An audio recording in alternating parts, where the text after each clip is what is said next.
नमो अरिहन्ताणं नमो सिद्धाणं नमो आयर्याणं नमो वच्छायाणं नमो रोये सर्वसावनं मंगलं भगवान् वीरो मंगलं गौतमो मुनि मंगलं कुन्दकुन्दाद्यो जैनधर्मोऽस्तु मंगलं सर्वमङ्गलमाङ्गल्यं सर्वकल्याणकारकं प्रधानं सर्वधर्माणां जैनं जयतु शासनम् मोक्षमार्गस्य नेतारं वेत्तारं कर्मभूभृतां ज्ञातारं विश्वतत्त्वानां वन्दे तद्गुणलब्धये।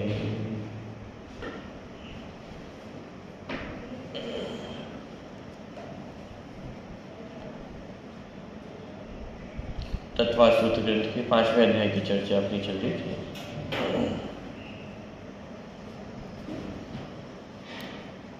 पुद्गल द्रव्य के स्वरूप की चर्चा करते हुए पुद्गल द्रव्य में भेद प्रभेद कैसे होते हैं, पुद्गल द्रव्य के जो दो भेद हैं अणु और स्कंद, अणु और स्कंदों की किस प्रकार से रचना होती है, ये पूरा प्रकरण अपन ने अंतिम बार देखा था। भेद से संघात से, भेद और संघात दोनों से अनेक स्कंदों की रचना होती है, भेद से अणु की रचना होती है। इस प्रकार की चर्चा अपन ने देखी थी। एक प्रकरण अपना आया था कि जो चाक्षुष स्कंद है वो कैसे बनते हैं। पृष्ठ क्रमांक 221, 222, 223।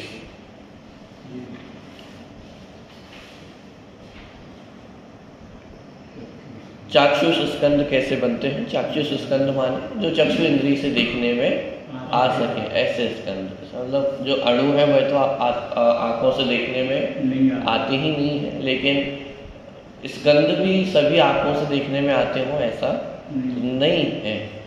तो कौन से स्कंद आंखों से देखने में आते हैं, तो उनकी रचना कैसे होती है, तो उसके लिए 28वें नंबर का सूत्र आया था, भेद संघाताभ्यम चाक्षुष। ये भेद और संघात दोनों से स्कंद चाक्षुष बनता है, अर्थात चक्षु इंद्रिय का विषय होता है। तो पूर्व में जो कुछ अणु होते हैं उनका भेद होता है, वे छूटते हैं, कुछ नए परमाणुओं का आना होता है, और इस दोनों की प्रक्रिया के माध्यम से ही जो स्कंद है वो चाक्षुष बनता है। तो थोड़ा सा अपन ने इसका अनुशीलन से पढ़ा था और थोड़ा सा अगले पेज का छूट गया था। एक बार पुनः इसको पढ़ते हुए फिर जो अपना अगला प्रकरण आने वाला है उसको अपन प्रारंभ करेंगे। भेद और संघात, अर्थ में पढ़ रहा हूँ सूत्र का। भेद और संघात दोनों से स्कंद चाक्षुष बनता है, अर्थात चक्षु इंद्रिय का विषय होता है। मेरा सभी वस्तु स्थिति यह है कि अनंतानंत परमाणुओं के समुदाय से निष्पन्न होकर भी कोई स्कंद अचाक्षुष होता है और कोई स्कंद चाक्षुष होता है। संख्यात असंख्यात की तो बात ही नहीं कर रहे हैं, अरे अनंतानंत परमाणुओं के समूह से भी ये गारंटी नहीं है कि वह स्कंद चाक्षुष हो जाए। पॉइंट पकड़ में आ रहा है। देखिए, औदारिक शरीर रूप स्कंद चाक्षुष है और उससे अनंत गुणे परमाणु वाले कार्मण शरीर रूप स्कंद चाक्षुष नहीं है। माने हमारा दो प्रकार के शरीर है, औदारिक शरीर और कार्मण शरीर। औदारिक शरीर माने जो हमारा शरीर है, मनुष्य पर्याय का ये जो शरीर है ये औदारिक शरीर है। कर्म जो बंधे हुए हैं वो सब कार्मण शरीर है। औदारिक शरीर में परमाणुओं की संख्या कितनी है? कार्मण शरीर से अनंत गुणी कम है। अनंत गुणे परमाणु कम होने पर भी ये औदारिक शरीर आंखों से दिखाई देता है, और अनंत गुणे परमाणु अधिक होने पर भी कार्बन शरीर आंखों से दिखाई नहीं देता है। इसका मतलब कि परमाणु की संख्या कम ज्यादा हो उससे चाक्षुष अचाक्षुष बनने में कोई भेद पड़ता नहीं है। परमाणु की संख्या कम भी हो लेकिन वह चाक्षुष हो सकता है, और परमाणु की संख्या अधिक भी हो लेकिन वह अचाक्षुष हो सकता है। बात यह है कि सूक्ष्म परिणमन वाले स्कंद का भेद होने पर भी कभी कभी वह अपनी सूक्ष्मता नहीं छोड़ता, इसलिए उसमें अचाक्षुषपना ही बना रहता है। वस्तुतः बात यह है कि अकेले भेद से स्कंद चाक्षुष नहीं होता, अपितु भेद और संघात से स्कंद चाक्षुष बनता है। किसी एक स्कंद में भेद होने पर जब उस स्कंद का किसी दूसरे स्कंद से संघात संयोग होता है तो उसमें स्थूलता की उत्पत्ति हो जाती है और वह चाक्षुष हो जाता है। इस प्रकार यह सुनिश्चित है कि एक सूक्ष्म स्कंद से भेद को प्राप्त कर जब वह सूक्ष्म स्कंद अन्य स्कंद से जुड़ता है तो वह स्थूल होकर चाक्षुष हो जाता है, चक्षु इंद्रिय से जानने में आने लगता है। ऑक्सीजन और हाइड्रोजन दो वायु हैं, दोनों नेत्र इंद्रिय से अगोचर स्कंद हैं। दोनों के मिलाप होने पर नेत्र इंद्रिय गोचर जल हो जाते हैं। बहुत उदाहरण मैंने इतना स्पष्ट उदाहरण ले लिया कि जैसे ऑक्सीजन है, हाइड्रोजन है, दोनों ही हमें आंखों से दिखाई देती है क्या? कि दोनों आंखों से दिखाई नहीं देती है, लेकिन जब दोनों का मिलना होता है तो फिर तो पानी रूप परिवर्तित हो जाती है और पानी हमें आंखों से दिखाई देता है। तुम्हारे अचाक्षुष से चाक्षुष रूप उनका परिवर्तन हो जाता है। इसीलिए नेत्र इंद्रिय गोचर स्कंद होने के लिए जिसमें मिलाप हो वह स्कंद नेत्र इंद्रिय गोचर होना ही चाहिए, ऐसा नियम नहीं है। और सूत्र में भी नेत्र इंद्रिय गोचर स्कंद चाहिए ही, ऐसा कथन नहीं है। सूत्र में सामान्य कथन है। तात्पर्य यह है कि अचाक्षुष स्कंद से टूटकर कोई अचाक्षुष स्कंद दूसरे चाक्षुष स्कंद से मिले तब तो वह स्कंद चाक्षुष हो ही जाएगा, पर यदि किसी अचाक्षुष स्कंद से भी मिले तब भी चाक्षुष हो सकता है, नहीं भी हो ऐसा भी हो सकता है। क्या कह रहे हैं? यानी एक स्कंद है जो आंखों से दिखाई नहीं दे रहा है और एक स्कंद है जो आंखों से दिखाई देता है। अब दोनों का परस्पर संयोग हुआ तो वह जो स्कंद है वह चाक्षुष हो जाएगा। फिर कोई एक अचाक्षुष स्कंद है वह दूसरे अचाक्षुष स्कंद से मिला, अब दोनों मिलकर की गारंटी नहीं है कि दोनों चाक्षुष स्कंद बना ही लें। दो अचाक्षुष स्कंद आपस में मिले तो भी वे अचाक्षुष ही रह सकते हैं, चाक्षुष भी हो सकते हैं, लेकिन इसकी कोई गारंटी नहीं है।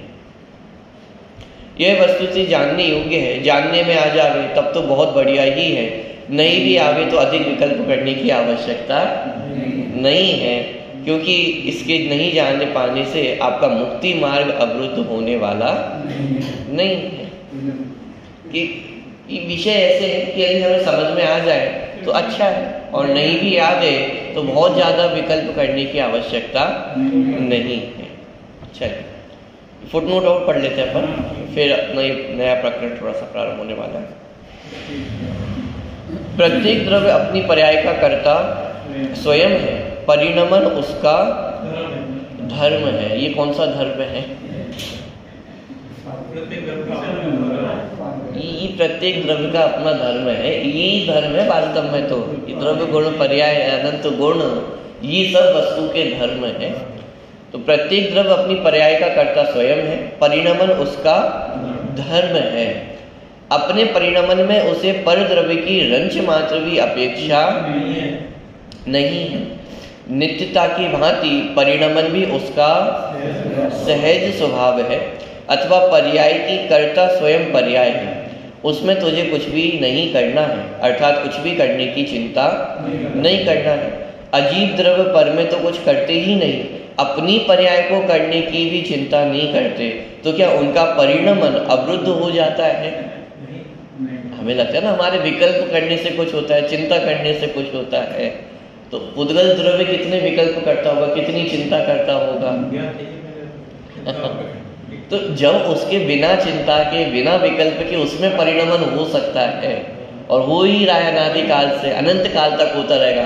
तो जीव द्रव्य में बिना चिंता बिना विकल्प के परिणमन नहीं होगा क्या? पॉइंट पकड़ना है, देखिए नहीं तो फिर जीव भी क्यों परिणमन की चिंता में व्यर्थ ही आकुल व्याकुल हो रहे हैं।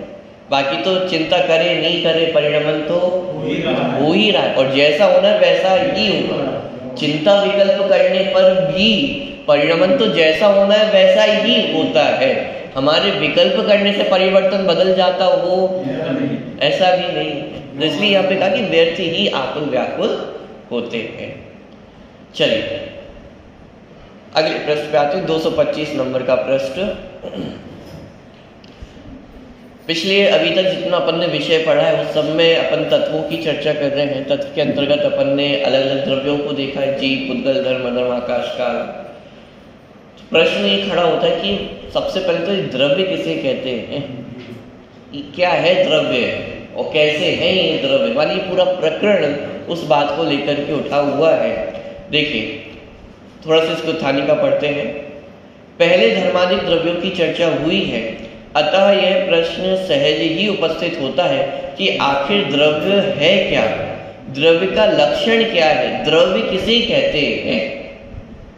बीच में माने चलती हुई गाड़ी को थोड़ा सा रोका है और ये प्रश्न किया है कि पहले तो आप ये बताओ ये द्रव्य है क्या। इतनी चर्चा अपन पढ़ रहे हैं द्रव्य की, जीव है, पुद्गल है, धर्म, अधर्म, आकाश, काल है, इतने सारे द्रव्यों की आप संख्या बता रहे हैं, स्वरूप बता रहे हैं। तो ये तो बताइए द्रव्य क्या है, ये द्रव्य का लक्षण क्या है, द्रव्य को पहचाने कैसे कि ये वस्तु द्रव्य है या नहीं है। तो इन सारे प्रश्नों को लेकर के यहाँ पे सूत्र प्रस्तुत हुआ है।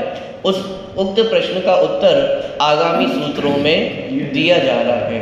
और ये सूत्र बहुत माने कहना चाहिए कि पूरे जिनागम के आधारभूत स्तंभ है। ये मूल वस्तु स्वरूप को प्रतिपादित करने वाले सूत्र हैं। वस्तु कैसी है, क्यों है, कैसे है, कब से है, कब तक रहेगी, किसने बनाया है, नहीं बनाया है, और इन सभी प्रश्नों के उत्तर, ये विश्व कैसे है, लघु जैन सिद्धांत प्रवेश का पढ़ते उसमें सबसे पहला ही प्रश्न विश्व किसे कहते हैं, द्रव्यों के समूह को विश्व कहते हैं, द्रव्य किसे कहते हैं, गुण किसे कहते हैं, पर्याय किसे कहते हैं। इन सभी प्रश्नों के उत्तर इन सूत्रों में मिलने वाले हैं।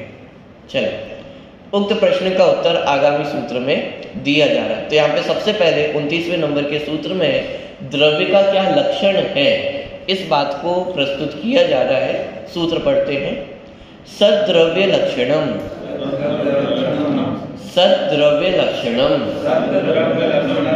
अब देखिए यहाँ पे क्या कहा जा रहा है कि द्रव्य का लक्षण क्या है, सत, और सत माने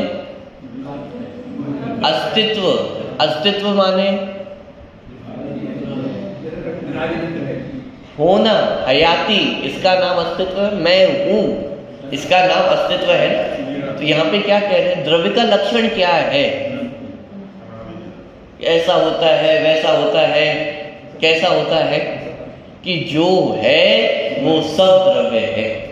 क्या लक्षण बनाया द्रव्य का कि जो है वह सब क्या है, द्रव्य है। सत द्रव्य लक्षणम की सत्ता ही द्रव्य का लक्षण है। अब यहाँ लक्षण शब्द का प्रयोग किया गया है। लक्षण और परिभाषा में कुछ अंतर होता है क्या? किसी वस्तु की परिभाषा बनाई जाए और किसी वस्तु का लक्षण बनाया जाए तो परिभाषा और लक्षण ये दोनों एक ही चीजें हैं या अलग अलग चीजें हैं?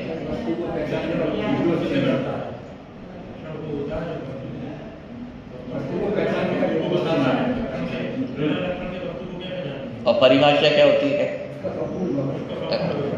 बहुत बढ़िया। माने कुछ मिली हुई वस्तुएं हैं, अब उन मिली हुई वस्तुओं में से हमें एक वस्तु को अलग करना है तो उसके लिए हम लक्षण बनाएंगे।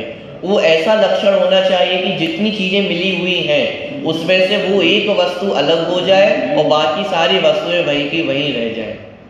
अब जब परिभाषा बनाने जाते हैं तो इतना उसमें आवश्यक नहीं होता है कि सारी वस्तुओं से वो अलग हो, तब हम उसके पूरे संपूर्ण स्वरूप का वर्णन करने जाते हैं।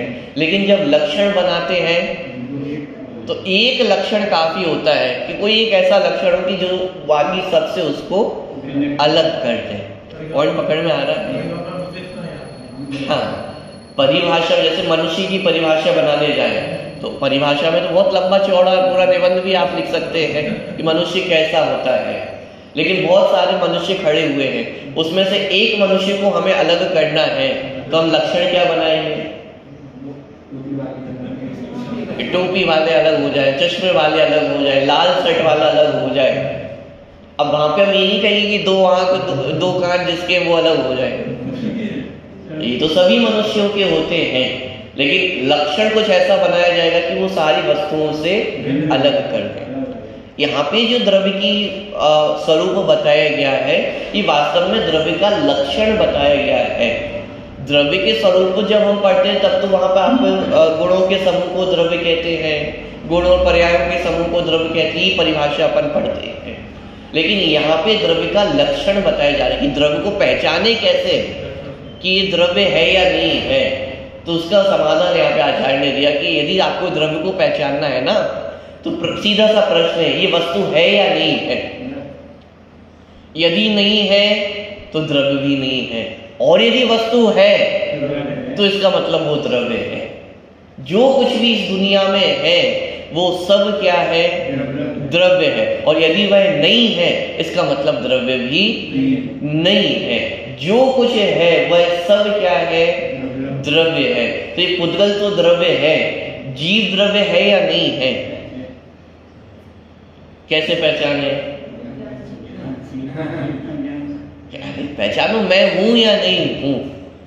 यदि मैं नहीं हूं तो द्रव्य भी नहीं हूं, और यदि मैं हूं इसका मतलब मैं भी एक द्रव्य हूं, काल्पनिक वस्तु नहीं है। पॉइंट पकड़ना रहा है। माने कितना सुंदर लक्षण बनाया। अपनी पहचान भी करनी हो, किसी की पहचान करनी हो तो कितना लक्षण है? होना मात्र लक्षण है, अस्तित्व मात्र को लक्षण बनाया कि मैं इस जगत में हूं। यही सिद्ध करता है कि मैं भी क्या हूं? द्रव्य हूं। अब द्रव्य के जब हम स्वरूप को पढ़ने जाएंगे तो उसमें बहुत सारी चीजें पढ़ने को मिलेंगी। गुणों के समूह को द्रव्य कहते हैं, जिसमें अनंत गुण पाए जाते हैं। तो मैं भी एक द्रव्य हूं, तो मुझ में भी कितने गुण हैं? अनंत गुण है। पॉइंट पकड़ रहा है? मानी परिभाषा जो लक्षण बनाया है द्रव्य का, सत द्रव्य लक्षणम, ये वस्तु का होना, वस्तु का अस्तित्व, यही उसका क्या है? लक्षण है। कि वस्तु है, यही इस बात को सिद्ध करती है कि वह क्या है? द्रव्य है। तो इस जगत में कौन कौन द्रव्य है? अभी लक्षण बनाया ना अपन ने, तो अब विचार करो। जिस भी वस्तु के संदर्भ में हमें प्रश्न खड़ा हो रहा है कि ये द्रव्य है या नहीं है, विचार करो है या नहीं है। ये पुस्तक है या नहीं है, ये माइक है या नहीं है, ये शरीर है या नहीं है। है, सत्ता है, इसका मतलब ये क्या है?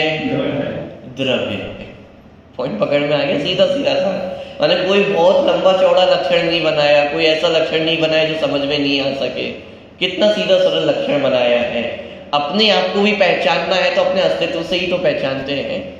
मैं हूं, इस मेरे होने में आपको कभी शंका खड़ी होती है कि हूं, इस बात में कोई शंका नहीं, मैं हूं इस जगत में, बस यही मेरा द्रव्यपना है। पॉइंट पकड़ में आ रहा है? देखिए, सद्द्रव्य लक्षण। अब अगला प्रश्न खड़ा हुआ कि सत्ता बनी कैसे? ये पूरे विश्व में ये 6 द्रव्य है, इतनी सारी चीजें हैं, ये सत्ता बनाई किसने है? कौन निर्माता है इसका? कौन विधाता है? किसने निश्चित किया है कि वस्तु ऐसी ही होनी चाहिए, पुद्गल का परिणमन ऐसा ही होना चाहिए, जीव का परिणमन ऐसा ही होना चाहिए? ये इतनी पूरी विश्व की रचना ये किसने की है? पेड़ पौधे होने चाहिए, नदियां होनी चाहिए, पर्वत पहाड़ होने चाहिए, 6 द्रव्य होने चाहिए। ये किसने निश्चित किया है? इस द्रव्य की सत्ता कैसे बनी है? देखिए अगला सूत्र 30वें नंबर का, उत्पाद व द्रव्य युक्तम सत। उत्पाद व द्रव्य युक्तम सत। उत्पाद व्यय और द्रव्य की युक्तता ही सत है। यानी सत की रचना कैसे हुई है? शब्द कहना भी वास्तव में तो ये अनुचित ही है क्योंकि रचना कभी हुई नहीं है कि कभी वस्तु नहीं थी और फिर वो बाद में जाकर के बन गई। तो हम कहें कि रचना हुई है, तो अनादि निधन वस्तु है। तो भाषा भी इस तरह की कहना एक मात्र मजबूरी है, बाकी तो रचना हुई नहीं है, कभी अनादि काल से ही है। लेकिन प्रश्न मन में खड़ा होता है कि ये वस्तु आखिर बनी कैसे, ये सत्ता कैसे टिकी हुई है, अनादि काल से सत्ता क्यों है? तो उसका उत्तर दिया, क्योंकि वस्तु में उत्पाद व्यय द्रव्य होता है। इस उत्पाद व्यय द्रव्यता के कारण ही वस्तु कैसी है? सत्य है। उत्पाद व्यय द्रव्य माने, उत्पाद माने उत्पन्न होना, व्यय माने नष्ट होना और द्रव्य माने सदा कायम रहना। अब मन में प्रश्न उठ सकता है कि तीनों चीजें तो परस्पर आपस में कैसी हैं? बिल्कुल एक दूसरे के विरोधी हैं। उत्पन्न होना, नष्ट होना, यही आपस में विरोधी है। और फिर उत्पन्न नष्ट होते हुए भी आप कह रहे वस्तु वैसी की वैसी बनी रहती है, द्रव्य बनी रहती है। तीनों ही चीजें आपस में एक दूसरे की विरोधी है, क्योंकि समझ में नहीं आ रहा है कि ये वस्तु का स्वरूप है कि तीनों आपस में परस्पर विरोधी प्रतीत तो होती हैं, लेकिन ये उत्पाद व द्रव्य एक ही वस्तु में एक ही समय में होते हैं, और ये उत्पाद व द्रव्य के कारण ही वस्तु की सत्ता है। यदि एक समय को भी उत्पन्न होना बंद हो जाए, एक समय को भी नष्ट होना बंद हो जाए, या एक समय को भी द्रव्य में कुछ कमी हो जाए, तो वस्तु की सत्ता खत्म हो जाए। लेकिन अनादि काल से आज तक किसी भी वस्तु की सत्ता कभी भी नष्ट नहीं हुई है। क्यों? क्योंकि उसमें निरंतर उत्पाद व्यय और द्रव्य चल ही रहा है, कंटिन्यू चल रहा है। ये परिवर्तन कभी रुकता नहीं है। पॉइंट पकड़ में आ रहा है? जगत में भी माने व्यवस्था को स्वीकार किया गया कि नहीं किया गया? अन्य दर्शनों में भी 3 प्रकार के भगवान उन्होंने स्वीकार किए कि एक बनाने वाले हैं, एक मिटाने वाले हैं और एक रक्षा करने वाले, वैसी व्यवस्था बनाए रखने वाले हैं। चल तो व्यवस्था तो उन्होंने भी इसी प्रकार की स्वीकार की कि एक बनाने वाला चाहिए, एक मिटाने वाला चाहिए, और एक वैसा का वैसे दुनिया बनाए रखे वैसा चाहिए। अब समस्या ये है कि वहां तो वो कर्तृत्व रूप में उसे स्वीकार करते हैं, किसी पराधीनता हो गई है, भगवान चाहिए, और भगवान ध्यान नहीं दे तो परस्पर में आपस में ही तीनों एक दूसरे से परेशान रहते हैं। वो वरदान दे देते हैं, अब हम जा करके बचाए, अवतार ले हर बार नए नए, दुनिया को बचाए, असुरों से बचाए। तो वहां तो बड़ी समस्या है। लेकिन जैन दर्शन में ऐसी कोई समस्या नहीं, क्योंकि यहाँ कोई करने धरने वाला नहीं है। किसी के पास जिम्मेदारी नहीं है कि किसी को नष्ट करना है, कुछ उत्पन्न करना है, टिकाए रखना है। पूरी ऑटोमेटिक व्यवस्था है, स्वसंचालित व्यवस्था है, कोई कुछ करने धरने वाला नहीं है। मनुष्य पर्याय है, तो ये मनुष्य का जन्म होता है, नष्ट हो जाता है, लेकिन बीच में उसका द्रव्यपना बना है। कौन करने वाला है? कोई कुछ करने वाला नहीं है। जन्म भी स्वयं से है, नाश भी स्वयं से है, और द्रव्यपना भी स्वयं से ही है। कोई उस पर कुछ करने वाला नहीं है। और ये हमें एक दूसरे के विपरीत दिखाई मात्र देते हैं, वास्तव में एक दूसरे के विपरीत दिन और रात ये एक दूसरे के कैसे हैं? विरोधी है या नहीं है? अरे एक दूसरे के पूरक है। दिन नहीं हो तो रात की कीमत नहीं है, रात नहीं हो तो दिन की कीमत नहीं है। और चलो रात नहीं हो, दिन ही दिन रहे तो दुनिया चल सकती है? कि दिन नहीं हो, रात ही रात हो तो भी दुनिया चल सकती है क्या? विश्व को चलना है तो ये दिन रात होना आवश्यक है। एक दूसरे के विरोधी लगते हैं, लेकिन एक दूसरे के विरोधी होते एक दूसरे के पूरक हैं। दिन के बिना रात नहीं, रात के बिना दिन नहीं। और ऐसे ही वस्तु स्वरूप में भी कुछ विरोधाभास हमें दिखाई देता है।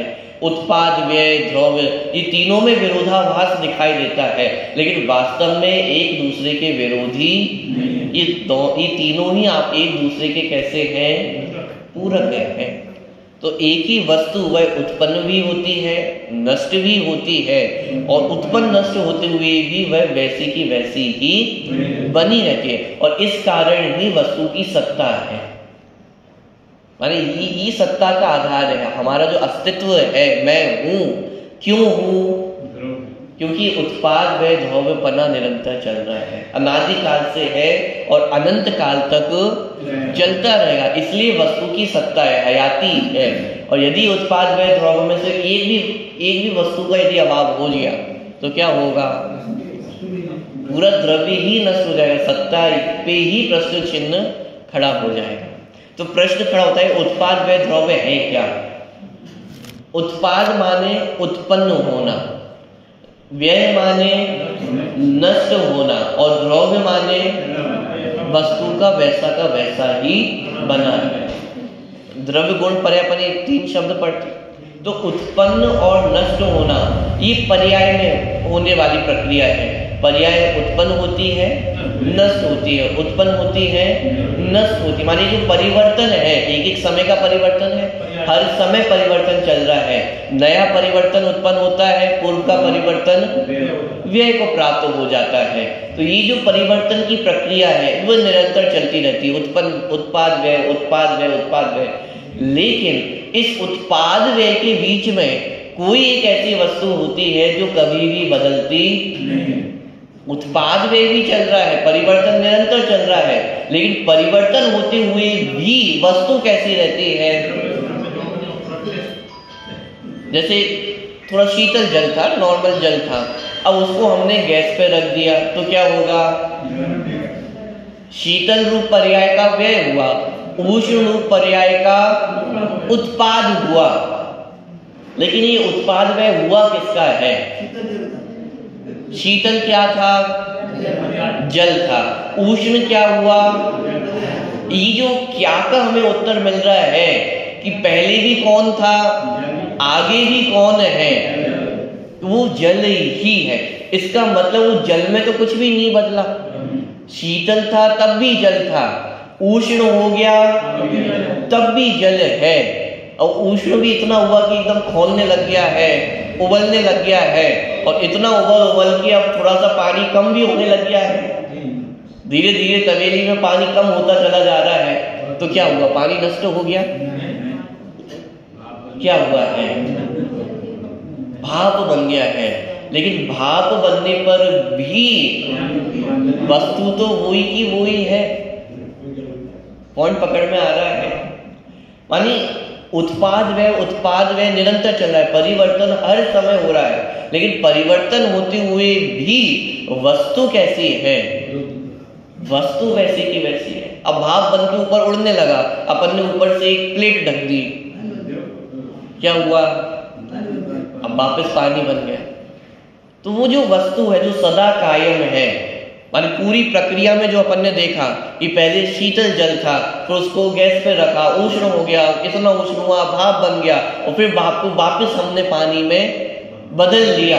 ये पूरे परिवर्तन चल रहा है। इसमें कितने सारे उत्पाद व्यय हुए हैं, लेकिन इस उत्पाद व्यय के बीच में जो मूल पानी है वो तो पानी ही रहा, उसमें कोई परिवर्तन क्या?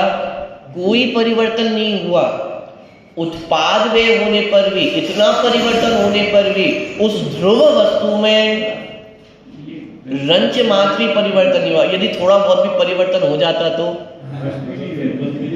वो भाप से वापस पानी बन पाता? इतना गर्म कर दिया, इतना खोल दिया, इतना उबाल दिया, तो वापस पानी कैसे बन गया? इसका मतलब उसके मूल स्वभाव में कुछ भी नहीं बदला। अपन समय सारणी में अपन पढ़ा ना, ऊपर ही तरंगता है। ये जो परिवर्तन है ये सब ऊपर दिखाई दे रहा है, लेकिन मूल वस्तु स्वरूप में जाकर के देखेंगे तो उसमें कुछ भी परिवर्तन नहीं हुआ है, कुछ भी नहीं बदला है। इसका नाम है द्रव्य। द्रव्य माने जिसमें कभी कोई परिवर्तन नहीं होता है, और ये वस्तु का ही स्वरूप है। वस्तु में ही परिवर्तन होता है, और वह वस्तु परिवर्तन होने के बाद भी रंच मात्र भी नहीं बदलती है। ये उसकी सत्ता का आधार है। वस्तु हो और परिवर्तन ना हो, तो भी वस्तु टिकी नहीं रह सकती है। और परिवर्तन हो और वस्तु नष्ट हो जाए तो वस्तु नष्ट ही हो जाएगी, ध्रुव नहीं रहेगी, तो परिवर्तन किसका होगा? पॉइंट पकड़ में आ रहा है? माने ये उत्पाद, व्यय और द्रव्य, और इन तीनों की युक्तता का नाम ही क्या है? अस्तित्व है। युक्तम कहकर के एक बात को भी स्पष्ट किया कि ये जो तीनों चीजें एक समय में ही होती हैं, उत्पाद, व्यय और द्रव्य, ये तीनों चीजें एक ही समय में, दो अलग अलग समयों में नहीं है। उत्पाद अलग समय में होगा, व्यय अलग समय में होगा, फिर द्रव्य होगा, नहीं, तीनों एक साथ हैं। जैसे सोने का हार है, उसको अपन ने गला दिया, कुछ और बना दिया, तो ये उत्पाद व्यय माने सोने की पर्याय का व्यय हुआ। कोई नया अपन ने कंगन बनाया तो उसका उत्पाद हुआ। और इस सब के बीच में जो सोना है वो तो सोना का सोना ही रहा। उस सोने में क्या बदला है? जब हार की पर्याय में था और जब कंगन की पर्याय में हुआ तो कुछ बदला उस सोने में, कुछ तो बदल गया होगा। और इस बीच में उसका क्या क्या स्वरूप किया गया है उसके साथ। वो हार को तोड़ा गया होगा, गलाया गया होगा, भट्टी में डाल दिया है, फिर उसको कंगन बनाने के लिए भी ठोकना पीटना पड़ता है, सब करना पड़ता है। इतना कुछ किया गया है उसके साथ, लेकिन इसके बावजूद सोने में क्या बदला है? सोने में कुछ भी नहीं बदला है। कुछ भी नहीं बदलने पर भी सब कुछ तो बदल गया है। पहले हार था, अब कंगन बन गया है, और इस बीच में कितना परिवर्तन हुआ है उसमें। सब कुछ बदलने पर भी कुछ भी नहीं बदला, कुछ भी नहीं बदलकर सब कुछ बदल गया है। वो वाला उदाहरण 2-3 बार दिया है। जब अपन पुराने मित्र से मिलते हैं तो क्या कहते हैं? अरे बड़े दिनों बाद मिल रहे हो, बहुत बदल गए। बहुत बदल गया है कि वही का वही है?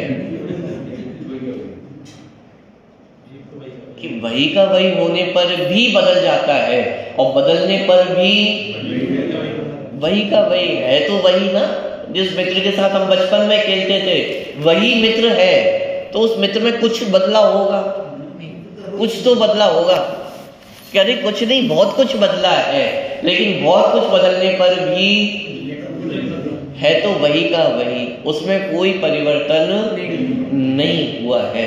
माने द्रव्य में पर्याय निरंतर परिवर्तित हो रही है। इतना परिवर्तन होने के बाद भी मूल वस्तु में कुछ भी बदलता नहीं है। और ये व्यवस्था प्रत्येक द्रव्य में है।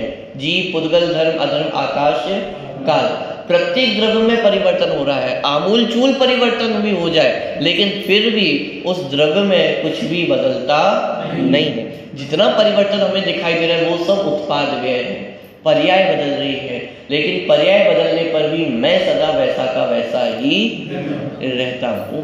और यदि वैसा का वैसा ना रहे तो समस्या क्या होगी? समस्या क्या होगी? एक तो वैज्ञानिकों को बहुत समस्या हो जाएगी। वो निरंतर नए नए माने एलिमेंट्स खोजते हैं, नई नई चीजें खोज रहे हैं। अब यदि वो वस्तु ही पूरी बदल जाए, ऑक्सीजन का परमाणु हाइड्रोजन में बदल जाए तो पानी ही नहीं बचेगा।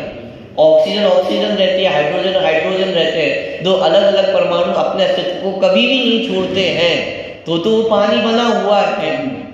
अब कभी हाइड्रोजन ऑक्सीजन में बदल जाए, ऑक्सीजन हाइड्रोजन में बदल जाए, कितनी समस्या हो जाएगी।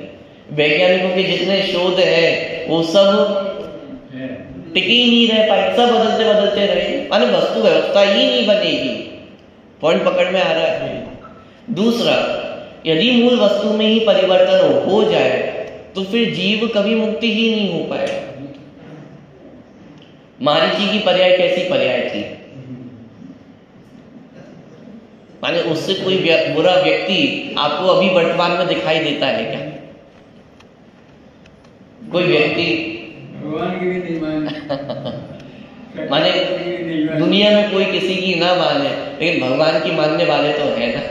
कम से कम मंदिर तो आने वाले हैं, भगवान की आज्ञा में रहने वाले तो है ना। और चलो मंदिर भी नहीं आते हो, लेकिन विरोध तो नहीं कर रहे हैं। अपने घर पे रह रहे हैं, लेकिन वो मारीची जैसा कोई व्यक्ति आज आपको दिखाई देता है। कोई ढूंढने भी जाओगे तो भी कोई आपको मिलेगा नहीं। इतनी बुद्धि भी तो चाहिए 363 मत चलाने की। एक तो विपरीत मार्ग में गया, और विपरीत मार्ग में भी किसके होते हुए गया? साक्षात तीर्थंकर भगवान के सामने उन्होंने 363 मत चला दिए। तो ऐसे जीव का क्या हो सकता है? कुछ हो सकता है क्या? हम तो जगत में कह देते ना कि तुम्हारा तो कुछ भी नहीं हो सकता है, इतने नालायक हो गए हो कि अब तो कुछ नहीं हो सकता है। भगवान भी आकर के नहीं सुधार सकते हैं। वो तो साक्षात तीर्थंकर तो भगवान की थे ना, आदिनाथ भगवान। तो आदिनाथ भगवान भी मारीची को नहीं सुधार पाए। तो ये हमारी जो भाषा होती है कि तुम्हें तो भगवान भी नहीं सुधार सकते हैं, तो मारीची के साथ तो वास्तव में घटित भी हुआ था। तो मैं आपसे पूछता हूँ, ऐसा कोई व्यक्ति हमें आज तो वर्तमान में दिखाई नहीं, लेकिन जो कोई भी हमें दिखाई देता है, हमारे मन में एक बार को मन में विकल्प तो आ ही जाता है कि क्या होगा इसका, कैसे होगा? हम तो बहुत अच्छे हैं, मोक्ष मार्ग में आगे बढ़ रहे हैं, तो उनका क्या होगा? लेकिन प्रश्न ये है कि इतना विपरीत परिवर्तन होने पर भी द्रव्य स्वभाव में क्या बदला? मारीची रूप जैसी अवस्था होने पर भी मारीची के द्रव्य स्वभाव में कितनी कमी आई? तीव्र मिथ्यात्व का उदाहरण है ना वो तो। अग्रहित मिथ्यात्व है ही, लेकिन नए ग्रहित मिथ्यात्व का भी पोषण किया। तीव्र मिथ्यात्व का उदाहरण है, लेकिन उस तीव्र मिथ्यात्व की दशा में भी वो मारीची जीव का क्या बिगड़ा? वही जीव शेर की पर्याय में आया हुआ, वही जीव आगे चल करके महावीर भगवान की दशा में आया, वही जीव सिद्धालय में है। द्रव्य स्वभाव में यदि कुछ बदल गया होता, द्रव्य स्वभाव में यदि कोई कमी आ गई होती, चलो मारीची तो फिर भी मनुष्य थे, निगोदिया जीव में कुछ घटता है क्या? निगोदिया जीव में निरंतर परिवर्तन चल रहा है, उत्पाद व्यय चल रहा है, अक्षर का अंतवा भाग मात्र ज्ञान है, तीव्र अज्ञानता की दशा है, मिथ्यात्व दशा है, नित्य निगोद का कोई जीवन आदि काल से आज तक निगोद से निकला ही नहीं है। इतना सब कुछ होने पर भी उसके द्रव्य स्वभाव में क्या कुछ घटा है? रंच मात्र भी कुछ भी बिगड़ा नहीं है, कोई परिवर्तन नहीं हुआ है। यदि परिवर्तन हो गया होता तो फिर संसारी से मुक्त कैसे हो? यदि कोई कमी आ गई होती तो वे मुक्त कैसे होते? कौन पकड़ में आ रहा है? परिवर्तन होते हुए भी मूल वस्तु में कुछ भी बिगड़ता बदलता नहीं है। मूल वस्तु सदा वैसी की वैसी ही रहती है, लेकिन उस वस्तु को सदा वैसा बने रहने के लिए परिवर्तन भी आवश्यक है। परिवर्तन नहीं होगा तो वस्तु टिकी नहीं रह सकती है। एक समय से दूसरे समय में यदि हमें आगे बढ़ना है तो परिवर्तन तो आवश्यक है ना। यदि ये परिवर्तन ना हो तो वस्तु एक समय से दूसरे समय में आगे कैसे बढ़े? परिवर्तन से ही वस्तु आगे बढ़ती है। प्रवाहित द्रव्य नाम है, वस्तु का एक द्रव्य नाम है। द्रव्य माने प्रवाहित होने की जिसमें ताकत है। प्रवाहित कौन हो सकता है? जिसमें परिणमन होगा। यदि परिणमन नहीं होगा तो प्रवाहित भी नहीं होगा, अगले समय में आगे नहीं बढ़ सकती है वस्तु। तो परिवर्तन भी आवश्यक है। लेकिन इस परिवर्तन के बीच में वस्तु कैसी रहती है? वह सदा वैसी की वैसी ही बनी रहती। तो ये उत्पाद व्यय और द्रव्य, और ये कितने समय में होते हैं? प्रत्येक समय में। मानी उत्पाद व्यय द्रव्य तीनों एक ही समय में, एक ही समय में उत्पाद है, एक ही समय में व्यय है, और उसी समय वस्तु कैसी है? वैसी की वैसी बनी रहती है। और ये वस्तु की सत्ता का आधार है। ये ऑटोमेटिक व्यवस्था है, कोई किसी का कुछ नहीं कर रहा है। उत्पाद भी स्वयं से हो रहा है, व्यय भी स्वयं से हो रहा है, और वस्तु सदा वैसी की वैसी भी स्वयं से ही बनी रहती है। कोई इसमें कुछ करने धरने वाला नहीं है। माने ऐसी स्वतंत्र व्यवस्था है। ठीक, अरे अपन ने थोड़ी सी चर्चा मात्र प्रारंभ की है, इसकी चर्चा अपन करेंगे आराम से। जब तक ये पूरी चर्चा अपने को समझ में नहीं आएगी तब तक इस चर्चा को अपन करेंगे। थोड़ी मेहनत आपकी भी लगेगी, थोड़ी अपनी भी लगेगी, लेकिन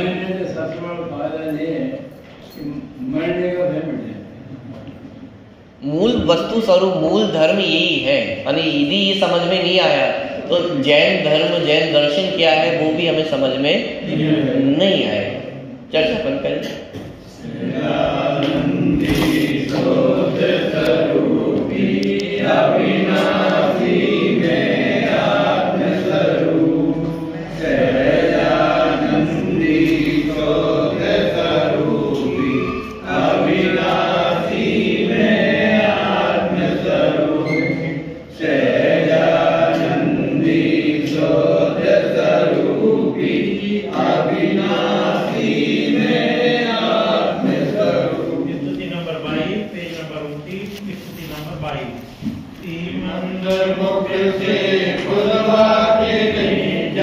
कुंज कुंज गुरु के